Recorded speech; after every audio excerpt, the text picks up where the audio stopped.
ಎಲ್ಲರಿಗೂ ನಮಸ್ಕಾರ. ನಾನು ಗಣೇಶ್ ಪಾಟೀಲ್. ಸ್ನೇಹಿತರೆ, ನಾವು ಈ ವಿಡಿಯೋದಲ್ಲಿ ವೈಲ್ಡ್ ಲೈಫ್ ಪ್ರೊಟೆಕ್ಷನ್ ಆಕ್ಟ್ 1972 ಈ ಕಾಯ್ದೆಯ ಶಾಲಿಯಂಟ್ ಫೀಚರ್ಸ್ ಪ್ರಮುಖ ಅಂಶಗಳನ್ನ ಡಿಸ್ಕಸ್ ಮಾಡೋಣ. ವೈಲ್ಡ್ ಲೈಫ್ ಪ್ರೊಟೆಕ್ಷನ್ ಆಕ್ಟ್ 1972 ಈ ಕಾಯ್ದೆ ಭಾರತ ದೇಶದಲ್ಲಿ ದೇಶದ ರಿಚ್ ಬಯೋಡೈವರ್ಸಿಟಿ ಅಂದ್ರೆ ಸಂಪತ್ಭರಿತ ಜೀವ ವೈವಿಧ್ಯತೆಯನ್ನ ಕಾಪಾಡುವ ಸಲುವಾಗಿ ತಂದಂತಹ ಕಾಯ್ದೆಯಾಗಿದೆ. ದೇಶದಲ್ಲಿ ವೈಲ್ಡ್ ಲೈಫ್ ಅಂದ್ರೆ ವನ್ಯಜೀವಿಗಳು, ಈ ವನ್ಯಜೀವಿಗಳ ವಾಸಸ್ಥಳದ ನಾಶವನ್ನ ತಡೆಯುವ ಸಲುವಾಗಿ ಅವುಗಳ ಪೋಚಿಂಗ್ ಅಂದ್ರೆ ಬೇಟೆಯಾಡುವುದು ಮತ್ತು ಅವುಗಳ ಒಂದು ಇಲ್ಲೀಗಲ್ ಟ್ರೇಡಿಂಗ್ ಅನ್ನ, ಇದರಿಂದ ವನ್ಯಜೀವಿಗಳ ಮೇಲೆ ಆಗ್ತಾ ಇರುವಂತಹ ಒಂದು ಥ್ರೆಟ್ ಅನ್ನ ಅಡ್ರೆಸ್ ಮಾಡುವ ಸಲುವಾಗಿ ಈ ಕಾಯ್ದೆಯನ್ನ ತರಲಾಯಿತು.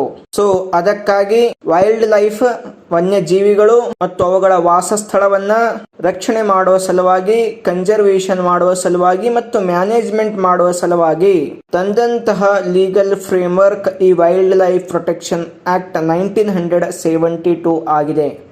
ಈ ಒಂದು ಕಾಯ್ದೆಯ ಅಡಿಯಲ್ಲಿ ಯಾರು ವನ್ಯಜೀವಿಗಳ ಇಲ್ಲೀಗಲ್ ಹಂಟಿಂಗ್ ಅನ್ನ ಮಾಡ್ತಾರೆ, ಅಂದ್ರೆ ವನ್ಯಜೀವಿಗಳ ಬೇಟೆಯನ್ನ ಆಡ್ತಾರೆ, ಸೊ ಅವರ ವಿರುದ್ಧ ಒಂದು ಸ್ಟ್ರಿಂಜೆಂಟ್ ಮೀಜರ್ಸ್ ಗಳನ್ನ ತೆಗೆದುಕೊಳ್ಳಲಾಗ್ತಾ ಇದೆ.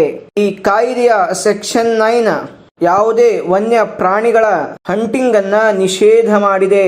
ಅದಕ್ಕಾಗಿ schedule 1, schedule 2, schedule 3 and schedule 4 ಅಂತೇಳಿ 4 ರೀತಿಯಲ್ಲಿ ವನ್ಯಜೀವಿಗಳನ್ನ ಕೆಟಗರೈಸ್ ಮಾಡಿ ಈ ಶೆಡ್ಯೂಲ್ಗಳಲ್ಲಿ ಅಂದ್ರೆ ಈ ಪಟ್ಟಿಗಳಲ್ಲಿ ಸೇರಿಸಲಾಗಿದೆ.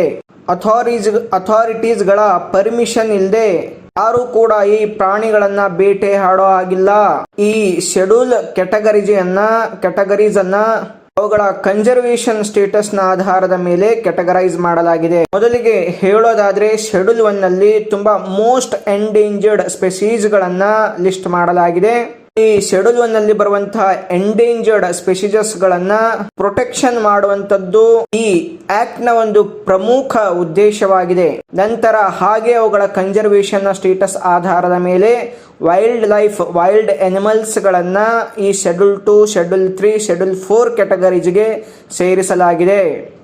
ಈ ಒಂದು ಕಾಯ್ದೆ ಗವರ್ನಮೆಂಟ್ ಗೆ ಕೆಲವು ಪ್ರೊಟೆಕ್ಟೆಡ್ ಏರಿಯಾಸ್ ಗಳನ್ನ ಸ್ಯಾಂಕ್ಚುರೀಸ್ ಗಳಂತ ಹೇಳಿ, ನ್ಯಾಷನಲ್ ಪಾರ್ಕ್ಸ್ ಗಳಂತ ಹೇಳಿ ಮತ್ತು ಅಥವಾ ಕ್ಲೋಸ್ಡ್ ಏರಿಯಾಗಳಂತ ಹೇಳಿ ಡಿಕ್ಲೇರ್ ಮಾಡುವಂತಹ ಒಂದು ಪವರ್ ಕೂಡ ಕೊಡುತ್ತೆ. ಈ ರೀತಿ ಡಿಕ್ಲೇರ್ ಮಾಡೋದ್ರಿಂದ ವನ್ಯಜೀವಿಗಳ ಹಂಟಿಂಗ್ ತಪ್ಪುತ್ತೆ ಮತ್ತು ಅವುಗಳ ಒಂದು ವಾಸಸ್ಥಳದ ಉಳಿವಾಗುತ್ತೆ. ಸೊ ಮುಂದುವರಿದು ಈ ಕಾಯ್ದೆಯಲ್ಲಿ ವೈಲ್ಡ್ ಲೈಫ್ ಅನ್ನ ಪ್ರೊಟೆಕ್ಷನ್ ಮಾಡುವ ಸಲುವಾಗಿ ಏನು ವೈಲ್ಡ್ ಲೈಫ್ ವನ್ಯಜೀವಿಗಳ ಒಂದು ಇಲ್ಲೀಗಲ್ ಹಂಟಿಂಗ್ ಆಗ್ತಾ ಇದೆ ಅದನ್ನ ಅಡ್ರೆಸ್ ಮಾಡುವ ಸಲುವಾಗಿ ಈ ಕಾಯ್ದೆಯಲ್ಲಿ ಸ್ಟ್ರಿಕ್ಟ್ ಪೆನಾಲ್ಟೀಸ್ ಗಳನ್ನ ಇಂಪೋಸ್ ಮಾಡಲಾಗಿದೆ. ಅಥಾರಿಟಿಯ ಪರ್ಮಿಷನ್ ಇಲ್ಲದೆ ಪ್ರಾಣಿಗಳನ್ನ ಹಂಟಿಂಗ್ ಮಾಡಿದ್ರೆ, ಅವುಗಳನ್ನ ಪೊಸೆಸ್ ಮಾಡಿದ್ರೆ ಮತ್ತು ಈ ವನ್ಯಜೀವಿಗಳ ಟ್ರೇಡಿಂಗ್ ಮಾಡಿದ್ರೆ ಅಥವಾ ವನ್ಯಜೀವಿಗಳಿಂದ ಬಂದಿರುವಂತಹ ಉತ್ಪನ್ನಗಳನ್ನ ಟ್ರೇಡಿಂಗ್ ಮಾಡಿದ್ರೆ ಸಿವಿಯರ್ ತುಂಬಾ ಭಯಂಕರವಾದ ಕಾನ್ಸಿಕ್ವೆನ್ಸಸ್ ಗಳನ್ನ ಎದುರಿಸಬೇಕಾಗುತ್ತೆ. ಫೈನ್ ನ ಜೊತೆಗೆ ಇಂಪ್ರೀಸನ್ಮೆಂಟ್ ಕೂಡ ಶಿಕ್ಷೆ ಕೊಡುವಂತಹ ಸಾಧ್ಯತೆ ಇದೆ. ಸೊ ಈ ಕಾಯ್ದೆ ವೈಲ್ಡ್ ಲೈಫ್ ಕನ್ಸರ್ವೇಷನ್ ಮಾಡುವ ಸಲುವಾಗಿ ಇಂಡಿಜಿನಸ್ ಪೀಪಲ್ಸ್ ಗಳಿದ್ದಾರೆ, ಉದಾಹರಣೆಗೆ ಟ್ರೈಬಲ್ಸ್ ಗಳಾಗಿರ್ಬೋದು, ಅವರ ಪಾತ್ರ ಈ ಪ್ರಾಣಿಗಳನ್ನ ಕಾಪಾಡುವಲ್ಲಿ ತುಂಬಾ ಪ್ರಮುಖ ಪಾತ್ರವನ್ನು ವಹಿಸ್ತಾರೆ ಅಂತ ಹೇಳಿ ರೆಕಾಗ್ನೈಸ್ ಮಾಡಲಾಗಿದೆ. ಅವರ ಸಹಾಯವನ್ನು ಪಡೆದುಕೊಳ್ಳಲಾಗುತ್ತೆ. ಈ ಕಾಯ್ದೆ ಅಡಿಯಲ್ಲಿ ವೈಲ್ಡ್ ಲೈಫ್ ಅಡ್ವೈಸರಿ ಬೋರ್ಡ್ಸ್ ಅನ್ನ ಎಸ್ಟಾಬ್ಲಿಷ್ಮೆಂಟ್ ಮಾಡಲಾಗಿದೆ. ಈ ಬೋರ್ಡ್ ಲೋಕಲ್ ಕಮ್ಯುನಿಟೀಸ್ ನ ಅಂದ್ರೆ ಸಮುದಾಯಗಳ ಒಂದು ಪಾರ್ಟಿಸಿಪೇಷನ್ಗೆ ಫೆಸಿಲಿಟೇಟ್ ಮಾಡುತ್ತೆ, ಅಂದ್ರೆ ಪ್ರೋತ್ಸಾಹ ಕೊಡುತ್ತೆ. ಅವರ ಸಹಾಯವನ್ನ ತೆಗೆದುಕೊಂಡು ಕನ್ಸರ್ವೇಷನ್ ಅನ್ನ ಮಾಡುತ್ತೆ.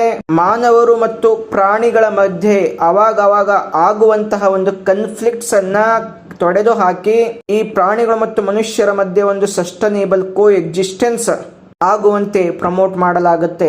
ಈ ಕಾಯ್ದೆಯಲ್ಲಿ forest department and wild life crime control bureau ಇಂತಹ ಒಂದು ಎನ್ಫೋರ್ಸ್ಮೆಂಟ್ ಏಜೆನ್ಸಿಗಳನ್ನ ರಚನೆ ಮಾಡಿ ಈ ಕಾಯ್ದೆಯ ಒಂದು ಪ್ರೊವಿಷನ್ಸ್ ಗಳನ್ನ ಇಂಪ್ಲಿಮೆಂಟ್ ಆಗೋ ರೀತಿಯಲ್ಲಿ ಈ ಕಾಯ್ದೆ ನೋಡಿಕೊಳ್ತಾ ಇದೆ. ಈ ಎನ್ಫೋರ್ಸ್ಮೆಂಟ್ ಏಜೆನ್ಸಿಗಳು ಫಾರೆಸ್ಟ್ ಡಿಪಾರ್ಟ್ಮೆಂಟ್ ಅಥವಾ wildlife crime control bureau surveillance ಮಾಡೋ ಮುಖಾಂತರ, ಇಂಟೆಲಿಜೆನ್ಸ್ ಗ್ಯಾದರಿಂಗ್ ಮಾಡೋ ಮುಖಾಂತರ, ಜನರ ಜೊತೆ ಕೋಆರ್ಡಿನೇಷನ್ ಆಪರೇಷನ್ಸ್ ಗಳನ್ನ ಮಾಡೋ ಮುಖಾಂತರ ವೈಲ್ಡ್ ಲೈಫ್ ಕ್ರೈಮ್ಸ್ ಗಳನ್ನ ತಡೆಯುವಲ್ಲಿ, ಅಫೆಂಡರ್ಸ್ ಗಳಿಗೆ ಶಿಕ್ಷೆಯನ್ನು ಕೊಡುವಲ್ಲಿ ಈ ಕಾಯ್ದೆ ಪ್ರಮುಖ ಪಾತ್ರ ವಹಿಸ್ತಾ ಇದೆ.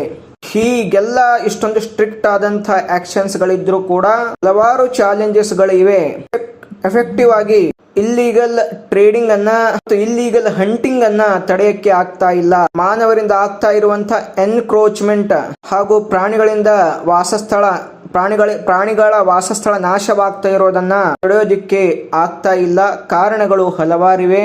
ಈ ಎಲ್ಲಾ ಚಾಲೆಂಜಸ್ ಗಳನ್ನ ಎದುರಿಸಿ ಮಲ್ಟಿಪಲ್ ಲೆವೆಲ್ಸ್ ನಲ್ಲಿ ಅದರಲ್ಲಿ ಪಬ್ಲಿಕ್ ಅವೇರ್ನೆಸ್ ಅನ್ನ ಮೂಡಿಸಿ ಲೋಕಲ್ ಕಮ್ಯುನಿಟೀಸ್ ಅವರು ಪಾರ್ಟಿಸಿಪೇಷನ್ ಮಾಡುವಂತೆ ಪ್ರಮೋಟ್ ಮಾಡಿ ಈ ವೈಲ್ಡ್ ಲೈಫ್ ಮತ್ತು ಆ ವೈಲ್ಡ್ ಲೈಫ್ ಹ್ಯಾಬಿಟ್ಯಾಟ್ಸ್ ಗಳನ್ನ ರಕ್ಷಣೆ ಮಾಡಬೇಕಾಗಿದೆ. ಅದನ್ನು ಮಾಡುವಲ್ಲಿ ಈ ಕಾಯ್ದೆ ನಿರಂತರವಾಗಿ ತನ್ನ ಕೆಲಸವನ್ನ ಮಾಡ್ತಾ ಇದೆ. ಸ್ನೇಹಿತರೆ, ಮುಂದಿನ ಕ್ಲಾಸ್ನಲ್ಲಿ ಮತ್ತೊಂದು ವಿಷಯದ ಬಗ್ಗೆ ಡಿಸ್ಕಸ್ ಮಾಡೋಣ. ಎಲ್ಲರಿಗೂ ನಮಸ್ಕಾರ.